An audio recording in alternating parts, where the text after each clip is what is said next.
escassez muito grande de aulas, de material sobre a história do Ceará e do Cariri. Por isso a importância desse momento. Eu considero muito importante. Eu quis fazer uma aula extra, né? Não era obrigada, assim como vocês também não estão obrigados a participar desta aula. Não vou fazer frequência. Se você estiver aqui pela frequência, né? Não se preocupe, porque é algo apenas para somar, para contribuir, tá certo? É uma aula que vai destinar unicamente as pessoas interessadas em construir um pouco mais de conhecimento sobre a história do Ceará e do Cariri para a URCA e ou para a UES. E também para os concursos, meu povo, né? Eu vou fazer agora o concurso lá do Crato, e lá está muito claro o conteúdo extenso de história do Ceará e do Cariri que vai cair. Então, muitos concursos municipais e estaduais, eles cobram história do Ceará e do Cariri. Então, é um conteúdo que é importante para tudo na nossa vida, não é? Pronto, quem entrou aí, boa tarde, sejamos bem-vindos e bem-vindas, coragem, meu povo. Nós estamos na reta final, né? Pode deixar na tela cheia, André, que eu vou descer, nós vamos passar todo esse começo, porque nós já trabalhamos na aula passada, não foi, meu povo? Toda a história do Ceará colonial, olha aí, ó, colonização, resolvemos questões, tudo isso deu tempo trabalharmos na aula passada. Então, a gente vai dar continuidade, ninguém vai revisar o que nós já estudamos, tá certo? Os ciclos econômicos, muito importantes, nós já estudamos, não foi? Mostramos como é que cai nas provas da URCA e da UES. Eu acho que foi muito... Pronto, aí, André, obrigada. Nós não deu tempo nós falarmos dessa heroína nacional, não? De Dona Bárbara de Alencar, não deu tempo, tá certo? Então, nós vamos apresentar rapidamente um pouco da história dessa mulher,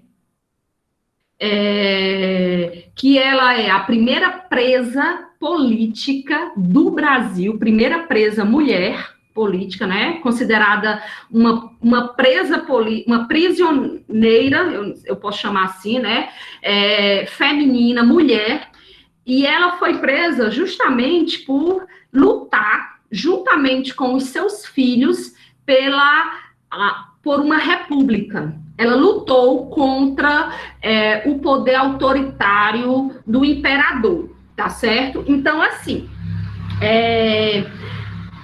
nós não vamos adentrar profundamente na história dela, por mais que eu sinta vontade, e a vontade é imensa se nós tivéssemos mais tempo, mas é só para vocês saberem que ela viveu ali no Cariri, tá certo? Ela casou com um comerciante português, tinha uma vida muito boa, muito estável, poderia muito bem ser só uma senhora do lar e tudo, mas ela decidiu lutar, levantar uma bandeira, a bandeira da independência, da liberdade, e ela pagou com a vida por isso, né? E eu tenho muita admiração e respeito por a história de Bárbara de Alencar. Lembrando que ela é vó do escritor, que com certeza Zezinho já apresentou para vocês, José de Alencar, tá certo? Ela é a avó, porque o filho dela, o pai de José de Alencar é o José Martiniano de Alencar, tem o mesmo nome, né? Praticamente. E aí, ela é uma personagem importantíssima na história do Cariri e na história do Ceará. E ela não aparece nos nossos livros didáticos, né? Nem a história do Cariri, nem do Ceará, mas principalmente por ela ser mulher. Vocês sabem que as mulheres que têm a participação na vida política, elas são muitas vezes deixadas de lado. Nós falamos muito, por exemplo, nesse capítulo dessa história, no filho dela, falamos do filho dela, Tristão Gonçalves, mas pouco falamos da mãe, que é a Bárbara de Alencar, e que tanto influenciou essa luta, participou da Revolução Pernambucana de 1817, participou lutou aí pelos ideais da Confederação do Equador de 1824. Essa família Alencar vai proclamar a República lá no Cariri, na Praça da Sé, em frente à Igreja da Sé, inclusive do lado da Igreja da Sé. Quem já visitou o Crato, né, tem a casa de Bárbara de Alencar, que deveria ser tombada, deveria ser um lugar de visitação, mas que tem só a placa. Tem só a placa indicando que lá era a casa dessa heroína. Ela é, sim, uma heroína nacional, reconhecida, tá certo? Não sei se vocês já ouviram falar aí dela, tá bom? Aí tem uma pequena biografia, que eu não vou me deter, eu tentei falar de um modo geral, tá certo? Mas ela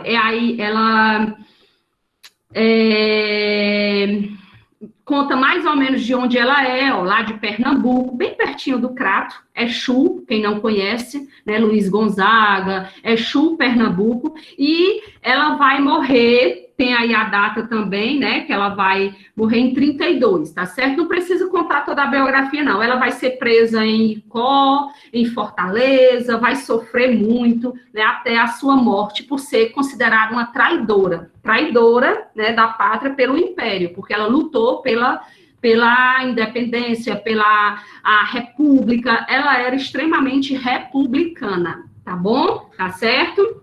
Aí tem toda a trajetória dela, onde ela vai viver, na fazenda Caicara, vai falar um pouco do marido, o marido vai morrer, ela vai ficar viúva, e as alianças que ela vai ter com os políticos da época. Aí é algo que, se você quiser se aprofundar, mergulhar na história de Bárbara de Alencar, tem muito material bacana, que inclusive eu tenho, porque eu estudei ela na minha faculdade, na graduação de História lá na URCA, tá certo? Se vocês quiserem se aprofundar, pode me pedir material, tá bom? Mas é muito bonita a história dela. Passa aí, André, por gentileza. Eu quero só apresentar, tá bom? Ela é uma das heroínas da Revolução Pernambucana, né? Vocês lembram que as grandes revoluções vão explodir lá em Pernambuco? E vocês lembram que não era só o Pernambuco? E existia adesão, né, das outras, como, por exemplo, das outras capitanias e tudo, como, por exemplo, o Ceará? Né? Vocês lembram que teve adesão de muitos estados aí e tal, do Nordeste.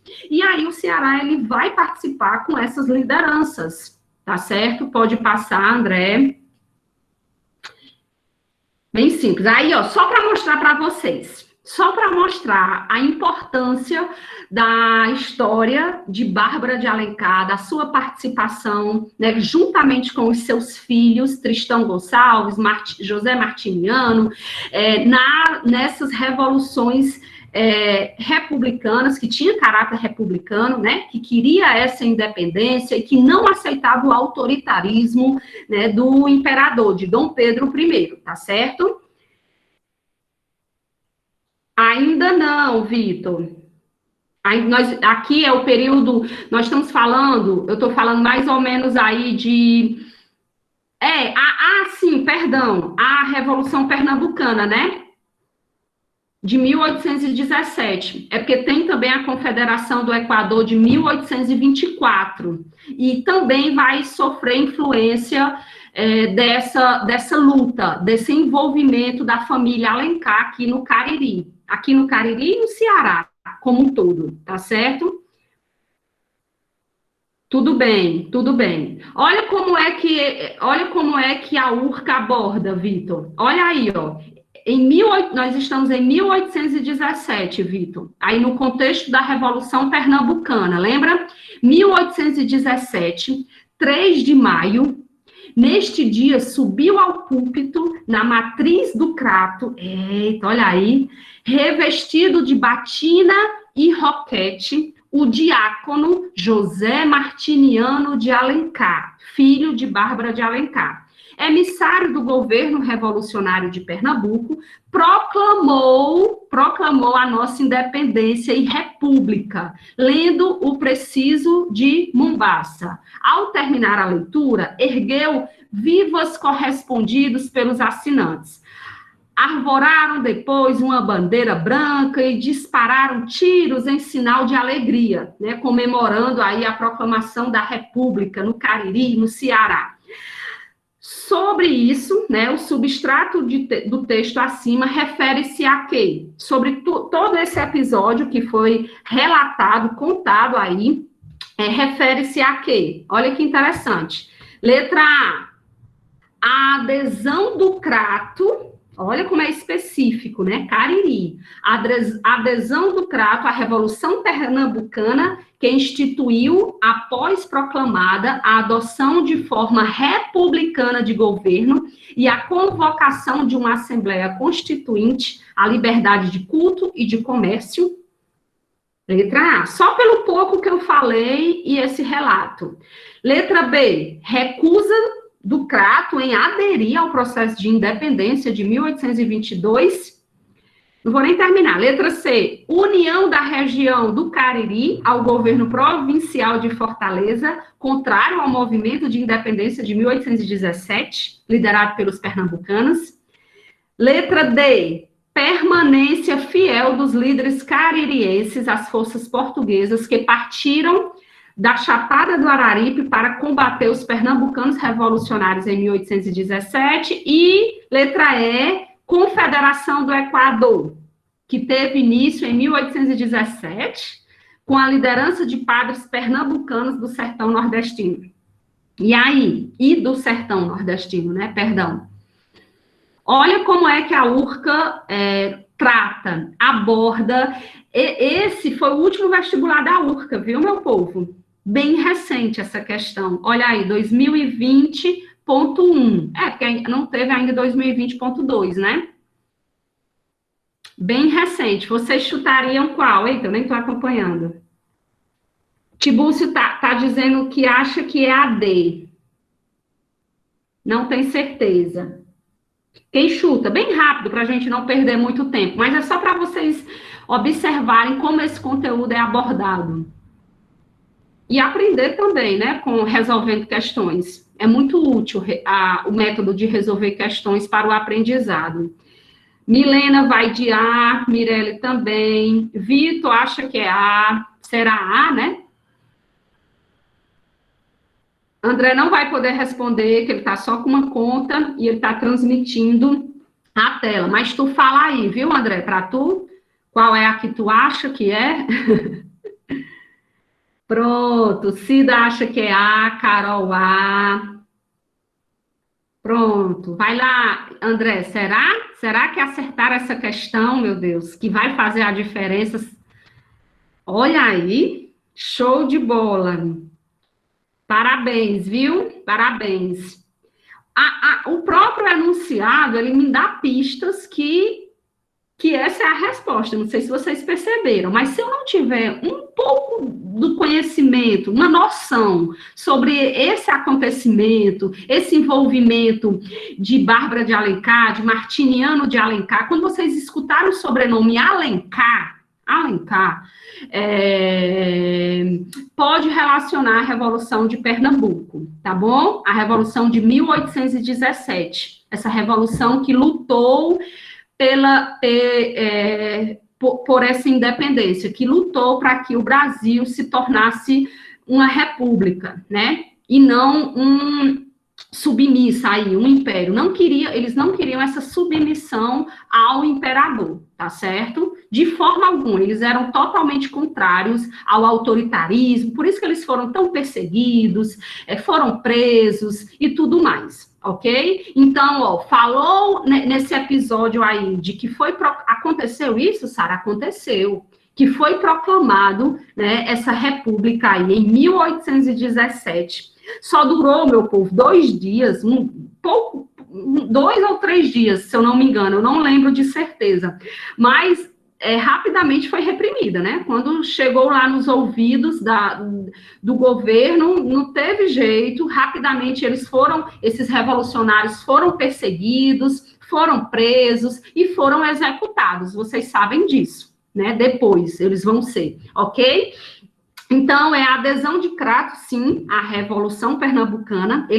O Crato, ele vai aderir, o Ceará, na verdade, né? Mas, em especial, o Cariri, tá certo? Vai aderir à Revolução Pernambucana, às ideias iluministas e tudo mais, e vai adotar essa forma republicana de governo, convocando a Assembleia Constituinte, querendo essa liberdade de culto e tudo mais.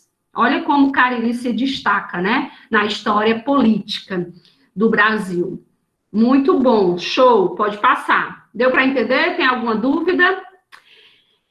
Não, né? E aí, como nós estamos falando nesse contexto de independência, de luta, de revolução, que quer uma república, que nós estamos falando de alguns heróis, de algumas heroínas, eu tenho que falar do Padre Mororó, né? A turma aí de administração, quem tiver aí do terceiro ADM, viu o interesse de Aurilene, que pena que ela não entrou na aula, mas ela disse que queria muito conhecer um pouco mais da história de Padre Mororó. Vocês já ouviram falar na figura desse grande herói cearense, personagem, né, cearense, que na verdade o nome dele é Gonzalo Inácio Loyola, tá bom? Só que por ele ter se envolvido com a Confederação do Equador, todos os revolucionários, eles vão receber um nome, um apelido, né? E ele pediu para ser chamado de Mororó,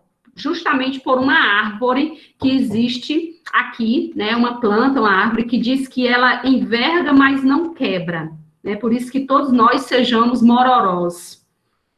Que não quebremos, né, diante dos baques que nós recebemos da vida, tá certo?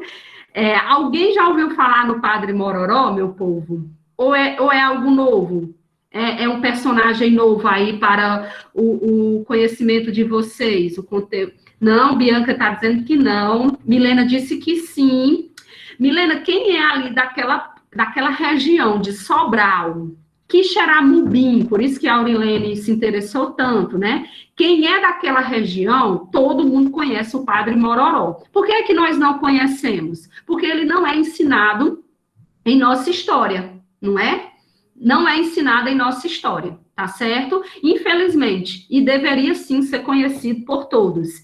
Padre Mororó, ele é o primeiro a proclamar a república de fato no Brasil em uma sessão. Ele era vereador da Câmara de Quixeramobim. Não dá para contar a história dele toda, meu povo, né? Como ele se tornou padre, ele foi estudar lá em Pernambuco, recebe a influência, né, do iluminismo. Ele era um iluminista. Ele vai se assumir como iluminista, como revolucionário, republicano, tá certo? E ele vai ter a coragem de romper com a monarquia absolutista de Dom Pedro I. Olha que coragem, né? Ele vai proclamar essa república lá numa sessão solene que tinha padres, nobres, o povo de um modo geral. Ele vai proclamar lá na Câmara de Quixeramobim. Ele vai ser o assessor de Tristão Gonçalves. Olha aí, né? Tristão Gonçalves é filho de Bárbara de Alencar, lá do Cariri. E como Tristão Gonçalves vai ser preso também, o Padre Mororó vai ser preso também. E lá na prisão eles vão se encontrar. E um vai se tornar... O Padre Mororó vai gostar muito, ser muito influenciado por Tristão Gonçalves. E ele vai se tornar assessor de Tristão Gonçalves. Olha aí. E é tanto que esse é um dos motivos dele ter sido executado. Eu já estou contando o final da história dele, tá bom? Dele ter sido fuzilado, porque ele era assessor de um dos maiores revolucionários, né, do Ceará, que era Tristão Gonçalves, filho de Bárbara de Alencar. Ele vai publicar o primeiro jornal do Ceará, Padre Mororó, o primeiro jornal do Ceará, difundindo as ideias revolucionárias da Confederação do Equador. Olha como tem coragem, né? Ele vai difundir, vai escrever um jornal divulgando, propagando as ideias republicanas, né? As ideias revolucionárias da Confederação do Equador de 1824. Que vocês sabem que a Confederação do Equador de 24 recebe influência da Revolução Pernambucana de 17, não é?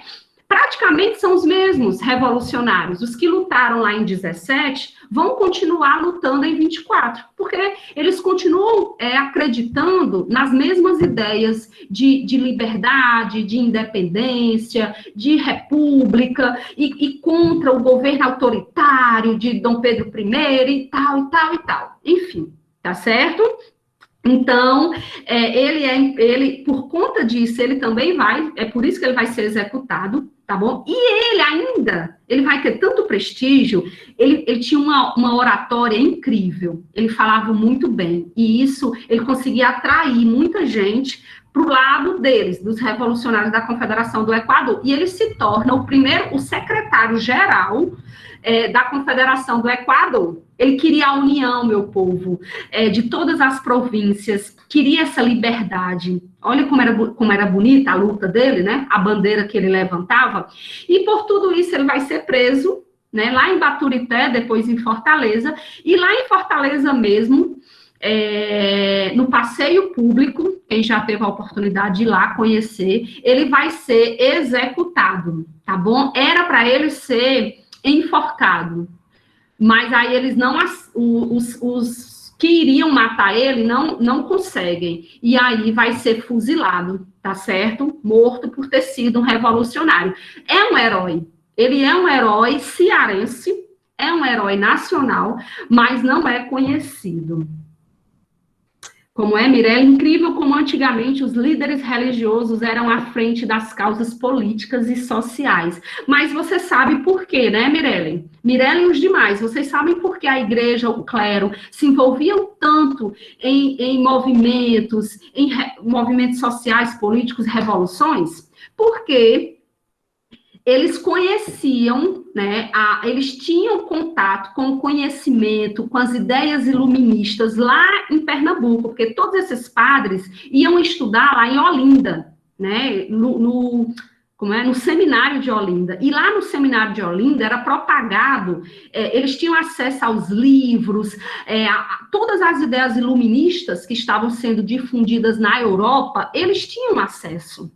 E a partir do momento que tu tem conhecimento de algo, aquilo muda a tua vida, muda a tua maneira de pensar, de agir. E realmente, eles não tinha como eles serem indiferentes a essas ideias iluministas. Eles sabiam que era o melhor para qualquer país. Por isso que eles lutaram com a própria vida para que fosse difundido aqui e todo mundo pudesse vivenciar essa liberdade, essa independência, essa república e tudo mais, tá certo? Tem não, Milena, não tem informações sobre ele. Você pode procurar, meu povo. É extremamente escasso, carente, a não ser que você estude por meio de teses, dissertações, trabalhos acadêmicos feitos dentro das universidades. Aí, quem estuda história, ciências sociais, filosofia, letras, esses cursos, eles permitem que você possa pesquisar um pouco mais, inclusive direito também, possa pesquisar e produzir mais sobre esses acontecimentos e esses personagens, tá bom? Deu para entender um pouco, meu povo, conhecer um pouco a figura desse grande padre e revolucionário, Padre Mororó, que ele nasce ali perto de Sobral, viu? Ali perto de Sobral, Groaíras, uma coisa assim. Só que ele vai atuar em Quixeramobim, ele vai ser vereador lá, tá certo? E é lá naquela região ali de Quixeramobim que ele vai proclamar, numa sessão solene, vai proclamar a República. Olha como nós somos importantes. Houve a proclamação, antes, né, da nossa proclamação oficial, muito antes, foi proclamado lá no Crato e foi proclamado a República bem aqui, pertinho de nós, em Quixeramobim. Tá vendo o orgulho que nós precisamos ter da nossa história do Ceará? Por isso, vocês percebem como é importante estudar? Como é importante conhecer a nossa história? Não é? Todo desenrolado, exatamente. Muito inteligente ele, muito intelectual. Ele falava inglês, ele falava 3 línguas, latim, inglês. Ele era muito intelectualizado. Era um cara que lia Rousseau, Voltaire, só esse povo, só esse povinho, viu? Pode passar, André. Eu não peguei nenhuma questão, meu povo, não encontrei recentes questões sobre o padre Mororó, mas fica aí a dica, né, sobre esse personagem, caso caia alguma coisa sobre a Confederação do Equador, não lembre só de Frei Caneca, não. Vocês lembram de Frei Caneca, né? Que foi o líder, só que ele não foi sozinho. Não é só ele que deve ser lembrado. Existem outros personagens, outros revolucionários que precisam ser lembrados por nós, como, por exemplo, o padre Mororó, tá certo?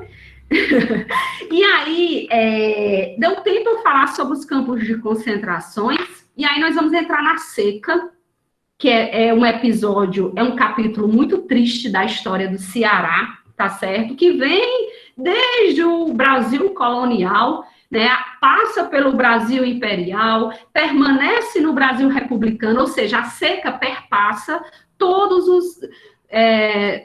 os períodos da história, né, da história do Brasil, história do Ceará. Então, é um capítulo que você nunca deve deixar de lado.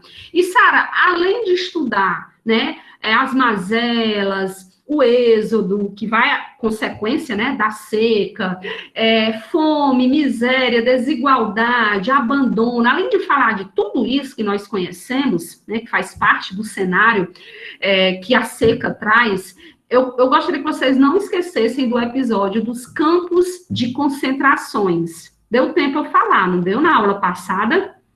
Eu não lembro, acho que eu falei. Passa aí, André, por gentileza, o 15, exatamente, Mirella, o 15 de Raquel de Queiroz retrata perfeitamente isso aí, ó. Esse cenário, né, não só de miséria, de pobreza, de fome, que é retratado muito bem em sua obra, mas também essa crueldade humana que foi a construção de campos de concentrações, né, feitas pelo governo federal, para que os retirantes, essas pessoas famintas, sofridas, que estavam saindo do interior, né, do Ceará, fosse em direção à capital, Fortaleza. Né? Eles não queriam esse povo lá em Fortaleza. Vocês estão entendendo? Inclusive, existia muito a fama errônea, né? De que errônea porque foi um rótulo colocado, né? Que todos esses famintos, esses pedintes, eles eram bandidos, eles iriam ser assaltantes e tal, lá na capital, tá certo? E que eles eram portadores de doenças, muitos eram, né? Portadores de doenças, e essas doenças iriam contaminar todos lá na capital. Então, foi uma forma de conter esse povo e usar esses retirantes aí a favor do governo. Para quê? Para explorar o trabalho deles, explorar a mão de obra. O trabalho mesmo, escravo. Eles vão ser escravos porque eles vão ficar fechados nessas valas, nessas valas, né? E vão nesses lugares, nesses espaços, né? E eles aí vão ter o mínimo do mínimo para sobreviver, né? Comida extremamente escassa, nenhum tipo de higiene, tendo que trabalhar em obras públicas sem ganhar nada, né? Só sendo explorados, e muitos morriam aí nesses campos de concentrações, tá bom? Pode passar, deixa eu desligar aqui que tá só chegando mensagem. Certo? Então, o governo vai criar, olha o nome como é forte, currais humanos. Maria, currais, né? Curral, você lembra de gado, né? Imagina aí, o tratamento, não tinha, Maria da Conceição, não tinha nenhum direito. Eles tinham, o único direito era ficar calados, aguentarem e trabalharem até não aguentarem mais, até a morte, tá certo? Era tirado todos os direitos deles. A partir do momento que eles saíram de sua cidade, né? E eles não saíam porque queriam. Por exemplo, eles não saíam daqui do interior e ia para a capital com toda a família, porque, sei lá, queria se aventurar, não. Eles saíam por obrigação, eles estavam passando fome, né? Era muita miséria, era muita fome, muito abandono. Então, eles buscavam essa esperança na capital. Não é verdade? Até hoje a gente sabe que nós temos a questão da migração e tudo mais, é por conta de péssimas condições, e você vai buscar algo melhor, sei lá em São Paulo, né, em outro estado e tudo mais. Todo mundo conhece alguém que já saiu daqui, né, para tentar a vida em outro estado, não é verdade? Pois é, os gulags, né? Assim, Maria da Conceição, nós não relacionamos esses campos de concentrações aos campos do nazismo, tá certo? Até porque aqui foi bem antes dos campos de concentração de Adolf Hitler e de outros mais, Stalin e tudo mais. Mas recebeu esse nome porque, por parecer, né, o estilo, a questão da exploração, né, o preconceito e tudo mais, o tratamento que era, aí recebeu esse nome, que condiz muito bem, né, com a realidade, tá certo? Então, eram separados por arames farpados, vigiados 24 horas por dia por soldados, né, que é como se fosse, exato como Maria Conceição questionou aí, e... Pronto, pode passar. E eram esses retirantes castigados pela seca, pela fome, né?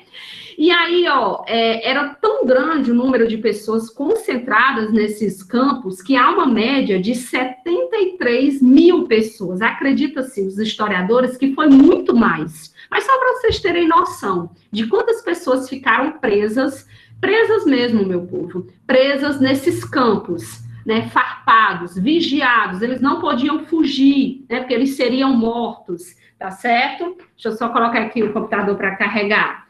Olha a quantidade aí em cada cidade.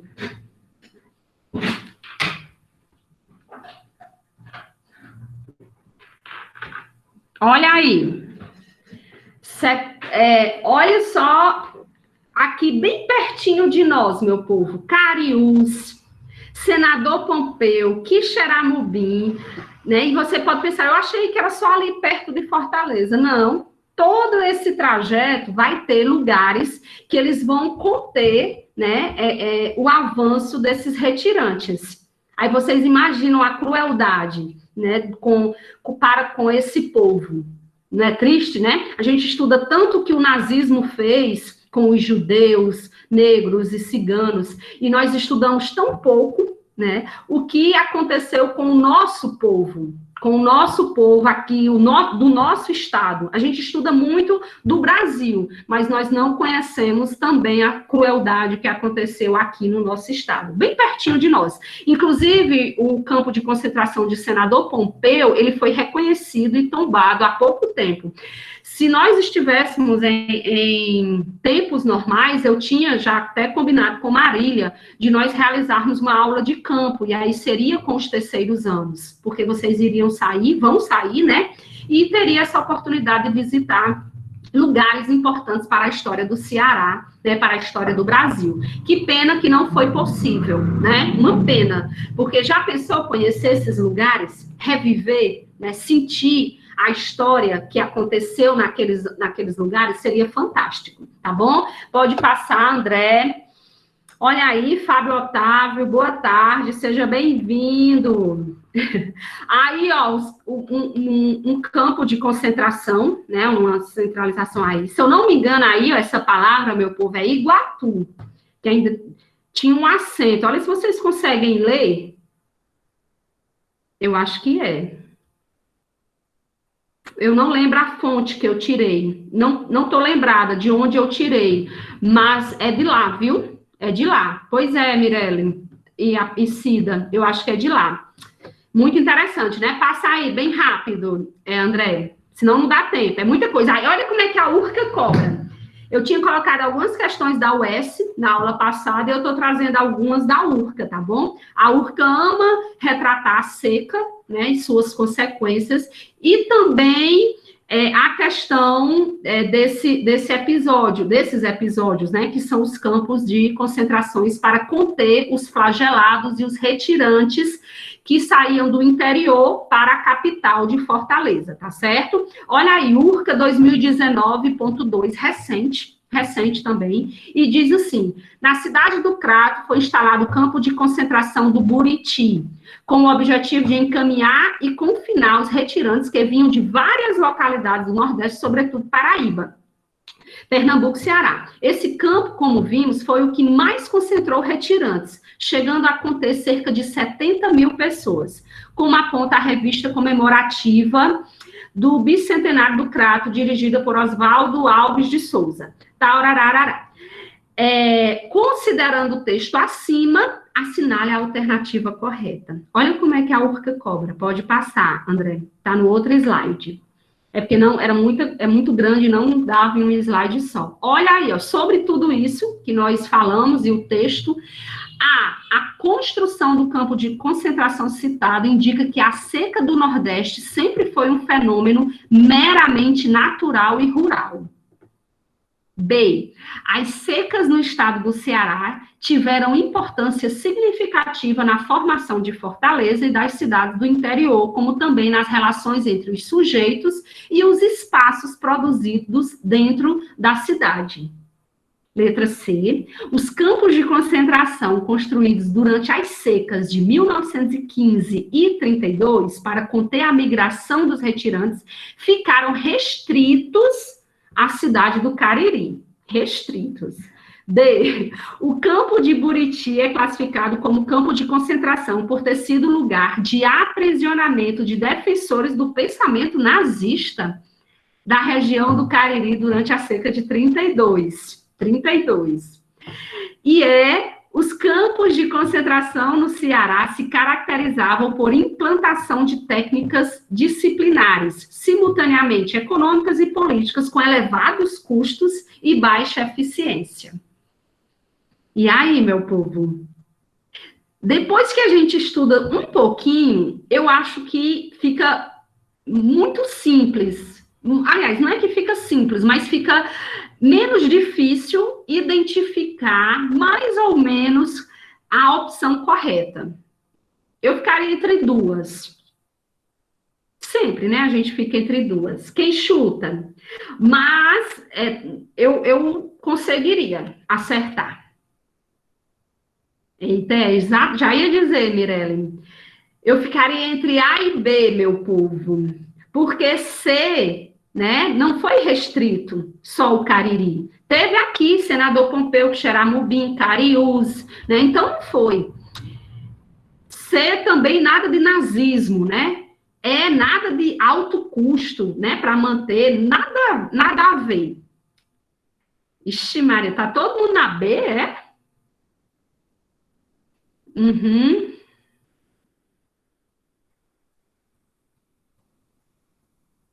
Pronto. Vai, André. Tá todo mundo B. Parabéns, viu, meu povo? Eita, tá vendo aí, quando a gente estuda um pouquinho a história do Ceará e do Cariri, as questões, elas não ficam tão difíceis para nós. É ruim quando a gente não sabe de nada, né? Aí fica difícil.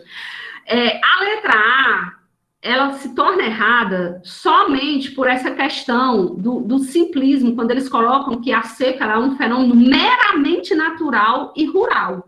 Ela não é meramente, ou seja, ela não é somente natural, não é só uma questão da natureza que Deus quis, e não. É também um fenômeno social, político. Por quê? Porque precisa, né, de uma interferência de políticas públicas para sanar as consequências, né, desse tempo de seca, de estiagem, que é tão comum, né, em nossa região, tá bom? Aí, quando você escutar essas palavras meramente, simplesmente, somente, desconfie, né? Porque ele está simplificando algo a só uma área, só um setor. E sempre tem outros. Sempre envolve política, economia, o social, tá bom? Muito bom, parabéns. Fechou. Essa aí Maravilhosa. Muito bom, André. Pode passar, senão não dá tempo. Que muitos ainda vão para a reunião, né? Só para fechar a seca. Sim, eu trouxe uma da UES. Só para fechar esse episódio da seca, ó. Vocês aguentam só essa? Aí a gente fecha aí com Sedição de Juazeiro, Beata Maria de Araújo, Padre Incis, meu Padre Incis, só para fechar, que é também muito importante resolver umas questões que não deu tempo na última aula, eu acho, não deu tempo. A seca, um fenômeno climático, a gente sabe, né, que nunca foi raro no Ceará durante os anos de 1877, 78 e 79, diz que foi, assim, os piores anos, meu povo, de seca, né, da história do Ceará. Ocasionou uma migração nunca vista de vários pontos do estado para Fortaleza. Observe o que se diz a respeito dessa migração. Migram, né? Sai daqui da minha cidade, do meu interior e vou para outro lugar. Primeiro, as ruas da capital do estado ficaram apinhadas de flagelados, famintos e esfarrapados, solicitando socorro aos moradores para minorar sua fome e sede. 2. A utilização da mão de obra dos retirantes da seca foi fundamental para a construção de ferrovia da seca. Lá naqueles campos de concentração, né, eles usavam a mão de obra dos retirantes, dos flagelados, para construir obras públicas, tá certo? Acho que eu falei isso. E aí diz que foi fundamental para construir a estrada de ferro de Baturité, chamada por alguns de Ferrovia da Seca. E 3, um grande número de pessoas vivendo em condições insalubres agravou o quadro sanitário da província com o surgimento de casos de varíola. E aí, vocês chutariam qual? É correto o quê? Se afirma na 1, 3, 1, 2, 3, 1, 2, 2, 3. Pode chutar. A UES adora isso, viu? Coloca afirmativos 1, 2, 3, 4, e para você analisar o que se torna mais difícil, né? Thaís, chuta aí, Thaís. Pode chutar, meu povo. O bom é isso, a gente tá aqui para errar. Para errar mesmo. E lá na prova, acertar, né?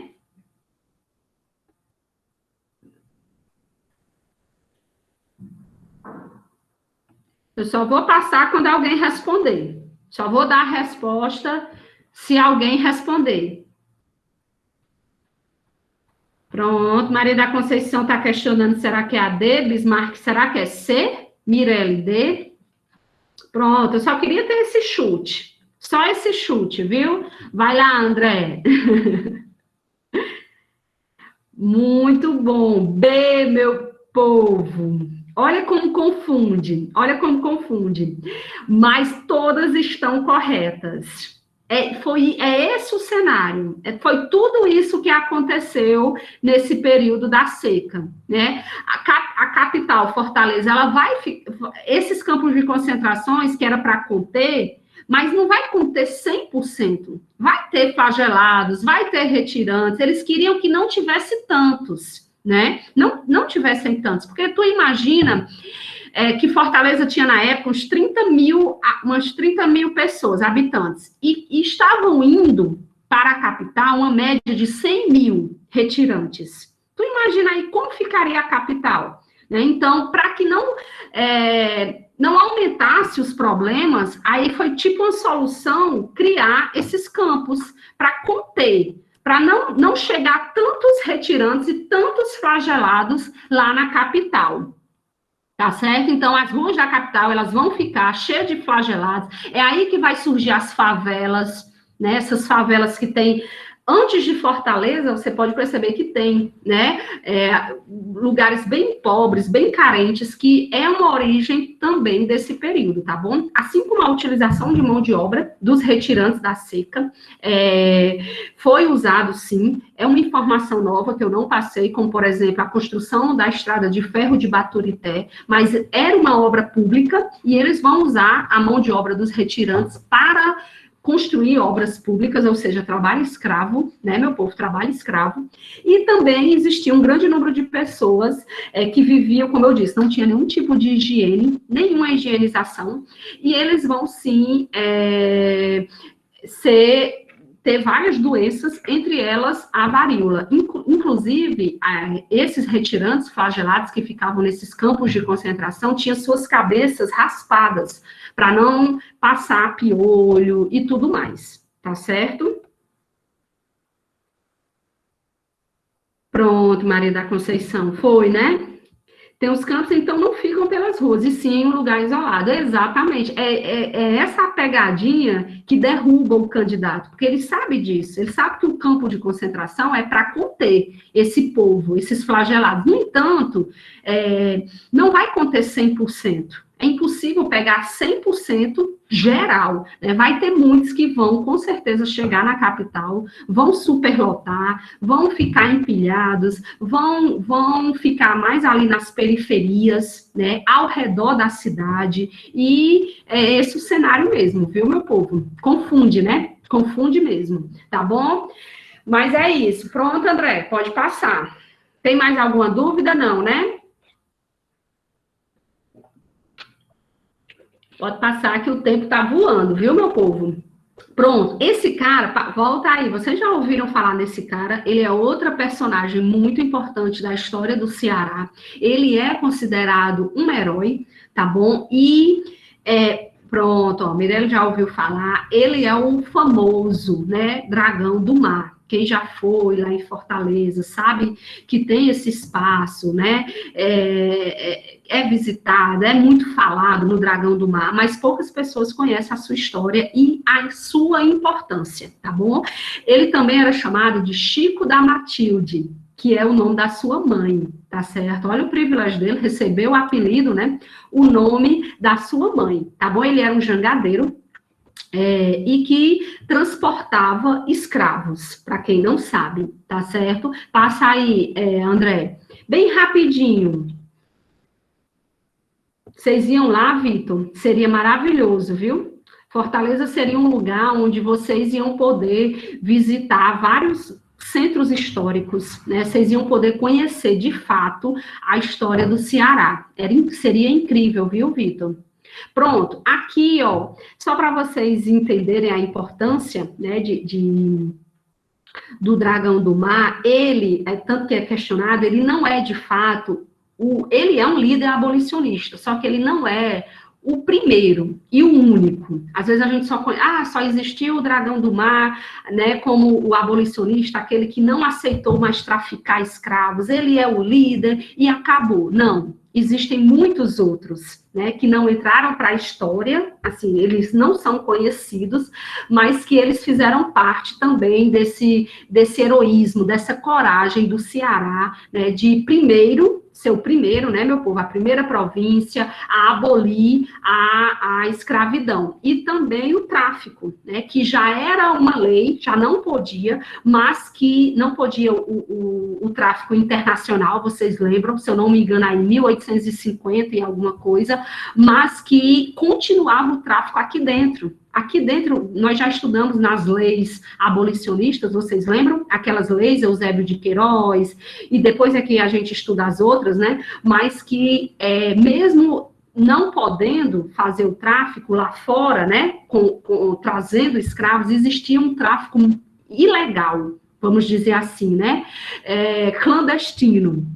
E principalmente aqui dentro, né? Por quê? Porque era de interesse, né, dos grandes latifundiários, os grandes proprietários de escravos, que isso não acabasse, porque era um comércio muito lucrativo. Vocês sabem disso, não é verdade?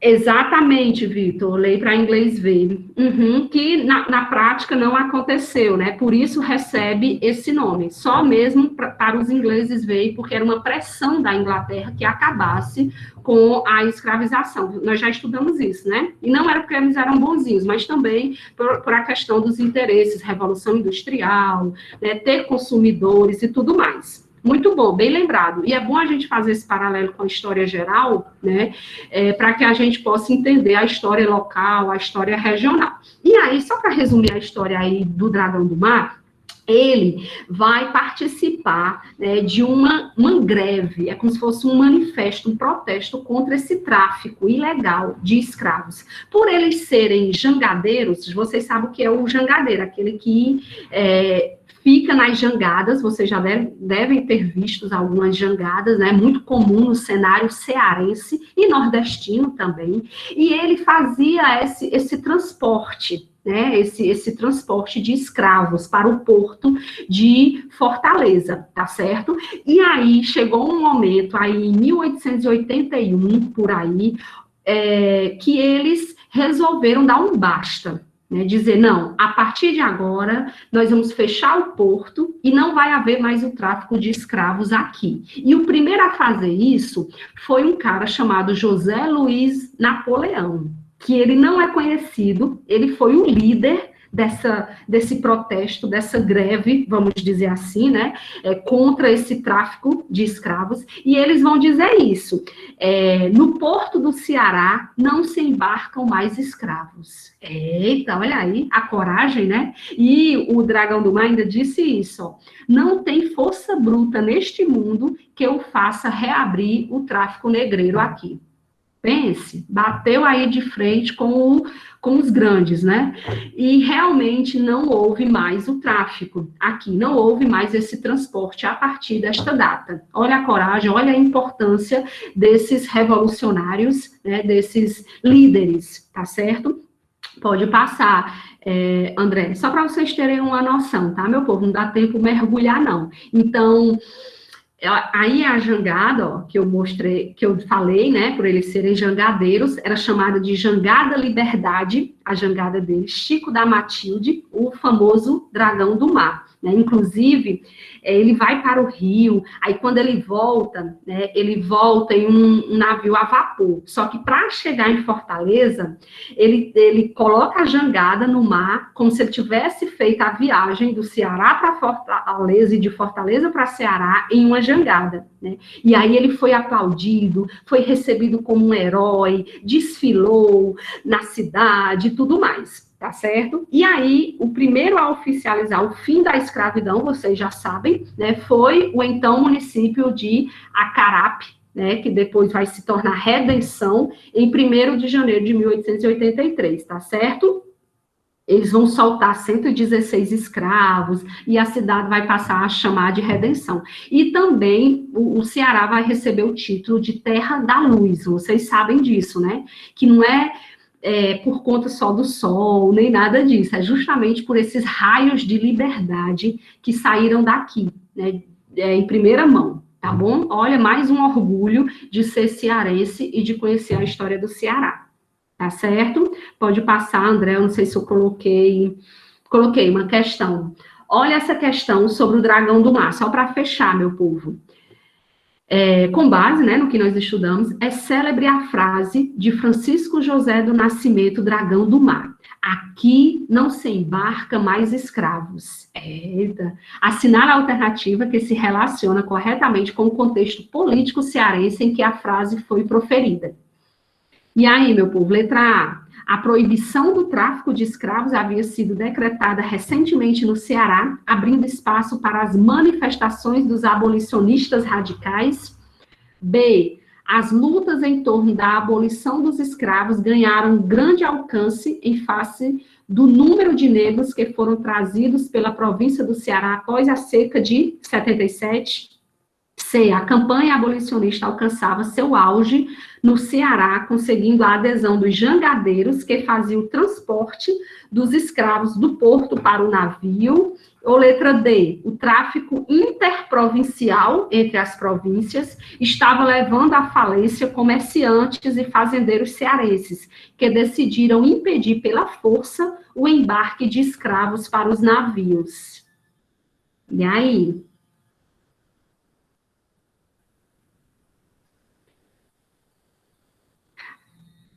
Olha aí a curiosidade que Cida está trazendo para nós, né? Foi sim, Cida, foi.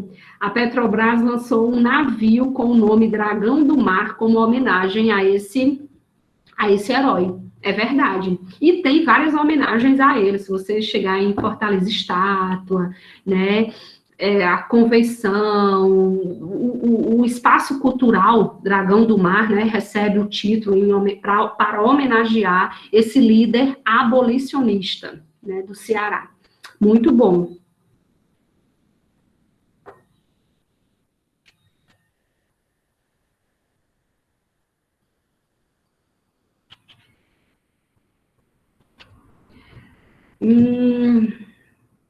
Mirelle tá questionando se era ele, não lembra, né? Se era Dragão do Mar que apoiou a abolição, mas era dono de escravos. Não. Será que tu tá falando de Barão de Mauá? Barão de Mauá, ele era abolicionista, mas ele tinha escravos, o Barão de Mauá, no segundo reinado. Mirelle, ele não era escravo, tá certo? O Dragão do Mar não era escravo, mas e não tinha também. Ele era humilde, né? Era uma pessoa humilde. A mãe fazia comida, era cozinheira, era uma coisa assim. Mas os outros líderes, o José Napoleão, acho que era Napoleão, ele era ex-escravo. Ele comprou a sua liberdade e se tornou um líder abolicionista, para você ver, né? E aí, vocês chutam qual, meu povo? Milena chuta C. Eita. Tibúcio C. Cida. E aí, André, será? André, será que eles acertaram? Passa aí. Eu sabia que ia errar. Justamente, ficou na dúvida, né, Cida?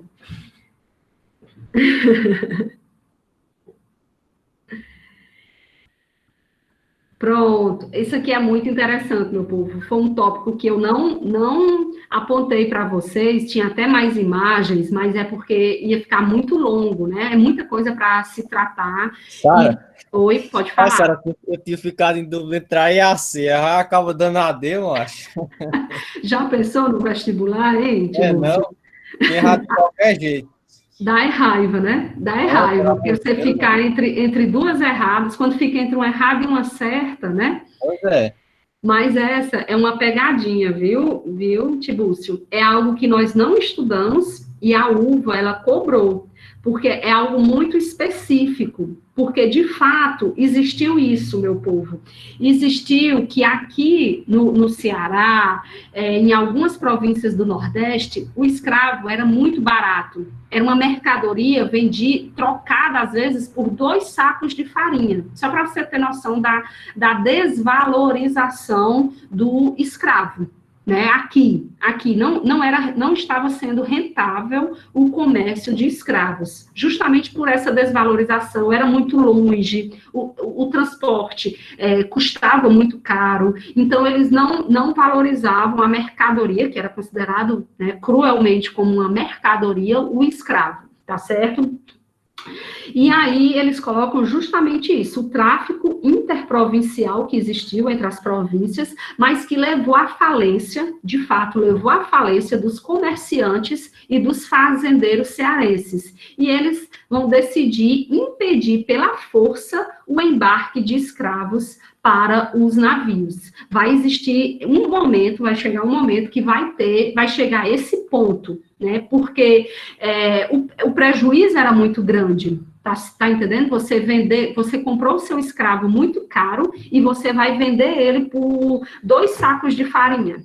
Você não vai ter nenhum lucro, você só vai ter prejuízo. Então, é um acontecimento muito específico e que eles jogaram aqui nessa questão como a correta. Confundindo, é normal, tinha que errar mesmo, porque a gente sabe que houve essa campanha abolicionista, inclusive houve grupos, né, lutando por essa liberdade aqui no Ceará e tudo mais. Houve a adesão dos jangadeiros, né, prova disso é o Dragão do Mar, que era jangadeiro, né, e vai aderir a essa luta, né, de abolição e tudo mais, e aí a gente cai mesmo na pegadinha. É bem complicado. Eu marcaria a C. Vocês estão entendendo? Quando eu resolvi, eu errei também, porque eu marquei a C. Depois, quando eu fui olhar, aí era a D. Eu ainda vou conferir se realmente esse gabarito está correto. Esse episódio, Deixa eu ver. Pois é. Eu vou conferir se esse gabarito está correto, viu, meu povo? Alguém viu, não, aí na internet, mas eu acho que o gabarito oficial é a letra D. Depois a gente pode conferir. Pois é, essa resposta, né, Cida? Você não entendeu, porque dá para confundir, dá para ficar sem entender, né? Eu vou conferir, tá bom? E aí, qualquer coisa, eu mando para vocês. Pode ser? Eu mando para vocês. Eu faço essa correção. Eu vou entrar de novo nesse site. Eu acho que eu lembro onde foi que eu tirei. E aí eu vou conferir, viu, meu povo? Se preocupe, não. Vamos lá, André. Só para fechar.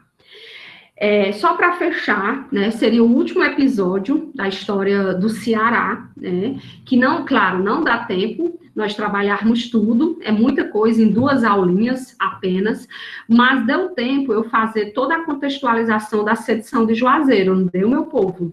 Deu tempo, que aqui nós já estamos em Brasil, República, História do Ceará republicano, lá na sedição de Juazeiro, em 1914. Que foi justamente, ó, esse confronto. Acho que deu tempo eu trabalhar na aula passada, não deu? Só não deu tempo foi responder questões. Me confirmam aí. Porque como foi semana passada, eu não lembro. Vocês lembram? Deu tempo, não foi, Vitor? Eu explicar? Não deu tempo, foi resolver questões, eu acho. Pronto, André, passa aí. Se tu tiver lembrado também, pode ligar o microfone e falar, viu, André? Eu lembro, eu falei desse slide, não foi, meu povo? Só lembrando, né? Olha aí, ó, vocês lembram das valas, as trincheiras que eram construídas, né? E que eram chamadas de Muro da Resistência, para impedir que as tropas federais invadissem e tomassem Juazeiro? Foi, não foi, Mirelle? Ah, então pronto, coisa boa. Pois é bom que nós já ganhamos esse tempo. Pronto, André, pode passar. Eu estava em dúvida, eu não lembrava de certeza. Mas pode passar. Então, pronto, lembra dos Acioles, né? Padre Cícero era aliado, era amiguíssimo, né, de Nogueira Accioli. Aí, Franco Rabelo, o governador indicado, né, por Hermes da Fonseca, você lembra da política de salvações, né? Vai e tira Nogueira Accioli do poder. Mexeu com Nogueira Accioli, mexeu com Padre Cícero, né?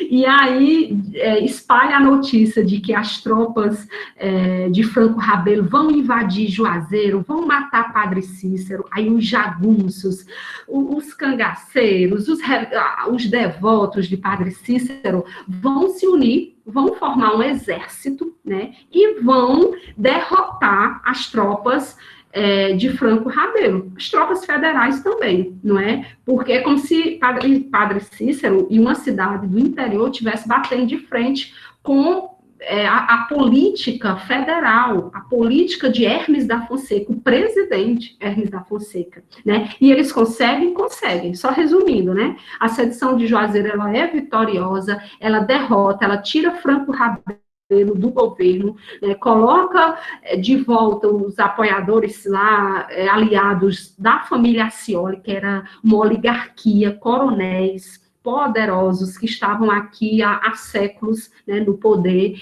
e Padre Cícero só aumenta aí o seu poder político, se torna vice-governador e tudo mais, tá bom? Meu padrinho, Padre Cícero. Para você ver, né, que não é só um poder religioso, mas é um poder religioso somado ao poder político. E aí ninguém pode com ele. Muito bom, pode passar, André. Já que nós já estudamos, eu fiz só uma recapitulação. Se alguém escutar falar nessa guerra, nessa revolta, vocês já vão lembrar, né, desse movimento aí. Pode passar. Olha aí, esse cara, eu ainda falei, deu tempo de falar, ele é o Floro Bartolomeu, ele era deputado, era médico, era um amigo né, de Padre Cícero, e ele que vai liderar também as tropas, o exército, né, aí de Padre Cícero contra Franco Ravelo. Pode passar. Aí é o grande, né, governador Nogueira Scioli, né, amigo pessoal de Padre Cícero. Havia uma relação aí muito forte entre eles. Pode passar. E é ele que vai ser tirado, né, do poder. Aí é Padre Cícero, eu lembro agora, ó, mostrei essa imagem. Pode passar. O exército, né? O exército de Padre Cícero. Pode passar. Olha aí, ó, né, em ataques, as valas. Pode passar. Pode ir passando, André, nós já estudamos. Deu tempo de resolver essa questão, não deu? Deu tempo? Deu, pode passar, André. Pronto, só não deu tempo falar bem rápido de Maria de Araújo, não foi, meu povo? Acho que não. Pronto, bem rápido, bem rápido. Como nós já conhecemos a participação política de Padre Cícero, o seu prestígio, já sabemos muito de Padre Cícero, né? Só o que tem é material, é aula, é documentário, é tudo sobre Padre Cícero. Mas nós precisamos saber, né, quem foi ou o que fez ele ter toda essa fama, todo esse poder, né, assim, prestígio e seguidores e tudo isso. É a figura dessa mulher. Essa mulher, ela é a Beata Maria de Araújo, né? É uma fiel, é uma seguidora, uma religiosa católica, né, que não perdia as missas de Padre Cícero, meu povo, assim como tantas outras mulheres. Só que ela, de um modo especial, ela vai ser protagonista, ela vai assumir o papel principal de um evento que vai mudar a história de Padre Cícero e a história de Juazeiro do Norte, consequentemente. Né? Por que será que essa mulher é tão importante? Uma mulher negra, preste atenção, negra, pobre, né? Além de ser mulher, é negra e pobre. E por isso que ela não aparece com toda a sua importância, não aparece na história. Ela é deixada de lado, né? Ela é deixada de lado.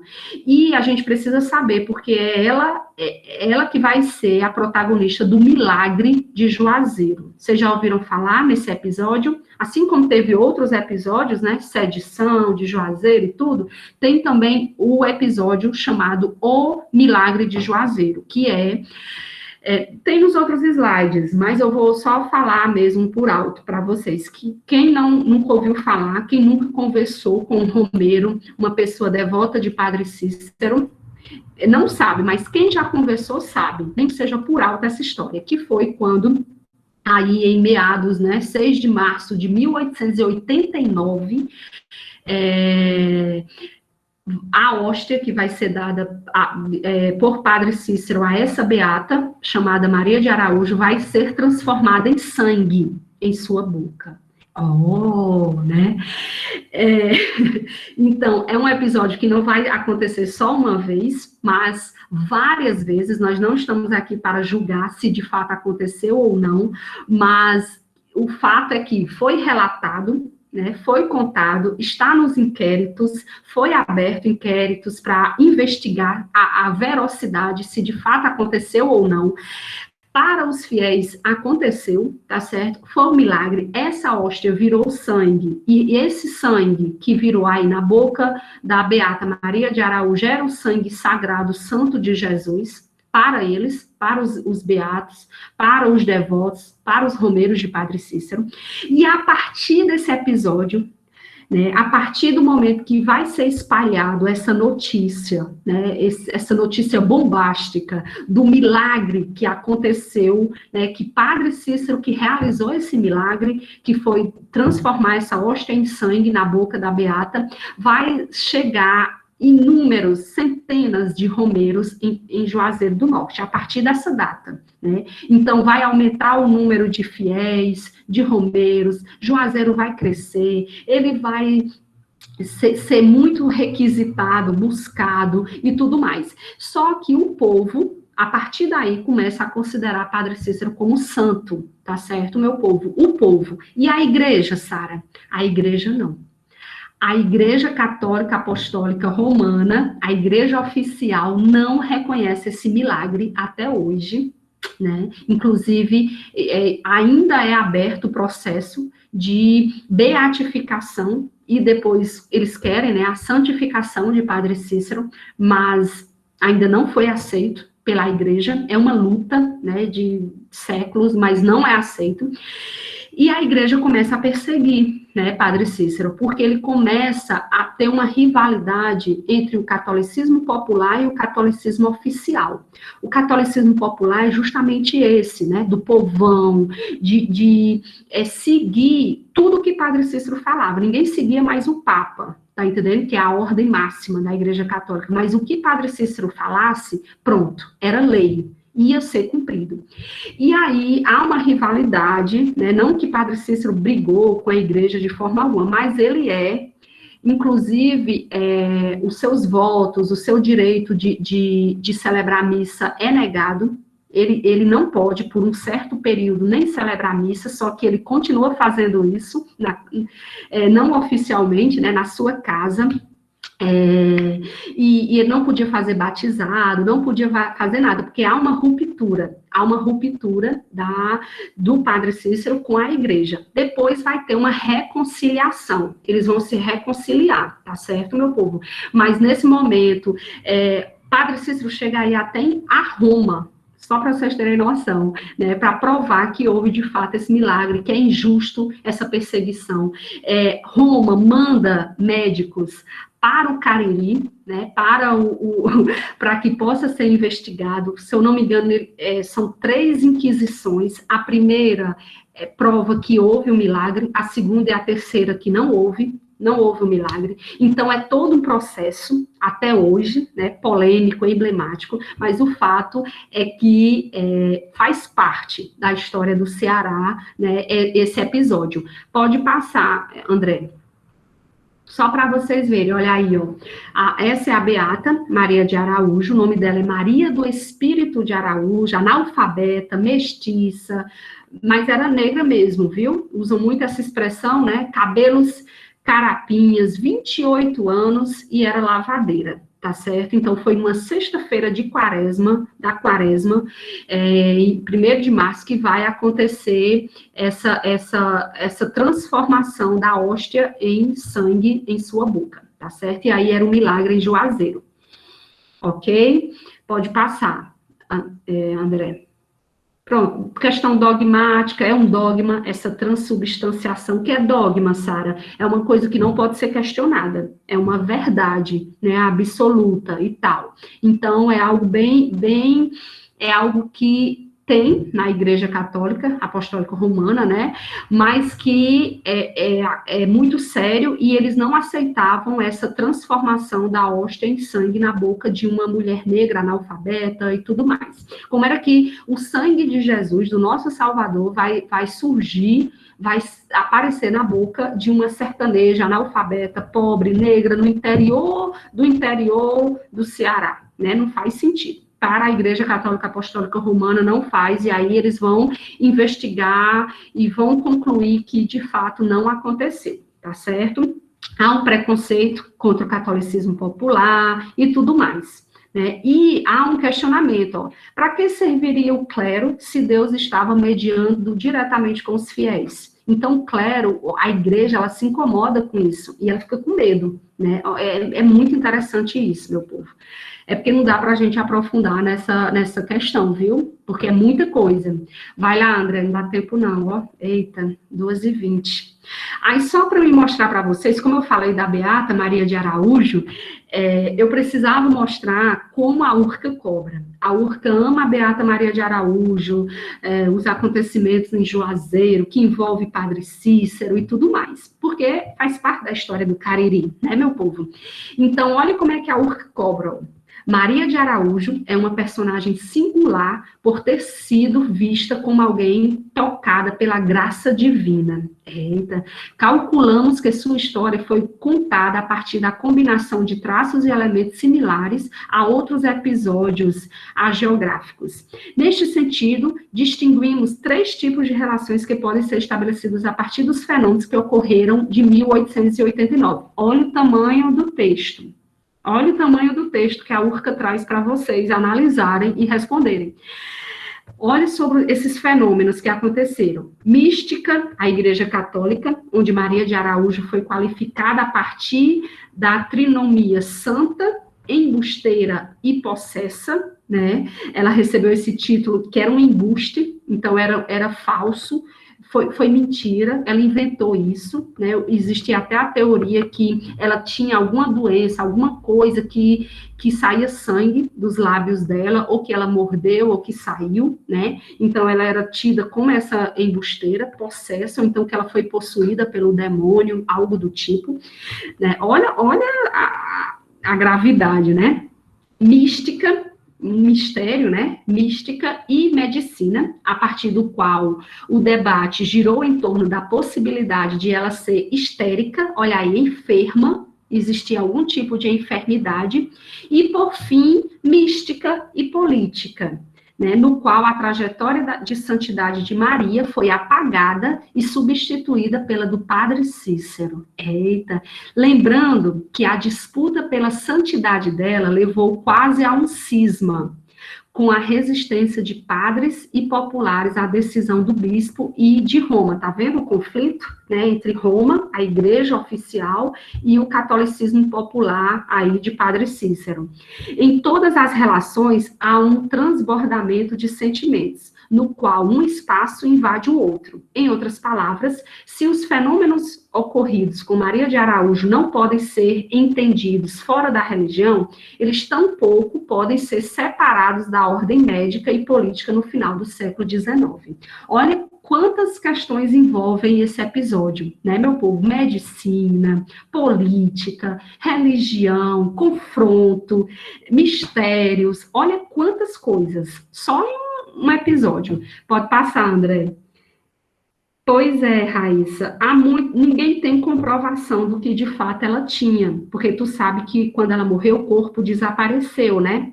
Justamente porque a igreja tinha medo que o túmulo dela fosse lugar de oração, de adoração, de culto. Então, se você for lá no cemitério de Juazeiro, o cemitério do Socorro, que é onde Padre Cícero está lá, né, na Igreja do Socorro, enterrado, não tem o túmulo da Beata Maria de Araújo, tá bom? Só para vocês terem noção do medo, né, que a igreja tinha de perder fiéis, sei lá, né, e tal. Aí, olha aí, a respeito de todas essas questões citadas acima, respondam a correta. Qual é a correta? Letra A. A Igreja Católica sempre aceitou as manifestações da religiosidade popular, especialmente no Nordeste do Brasil, do país, sendo que o chamado milagre de Juazeiro foi imediatamente incorporado às narrativas católicas oficiais.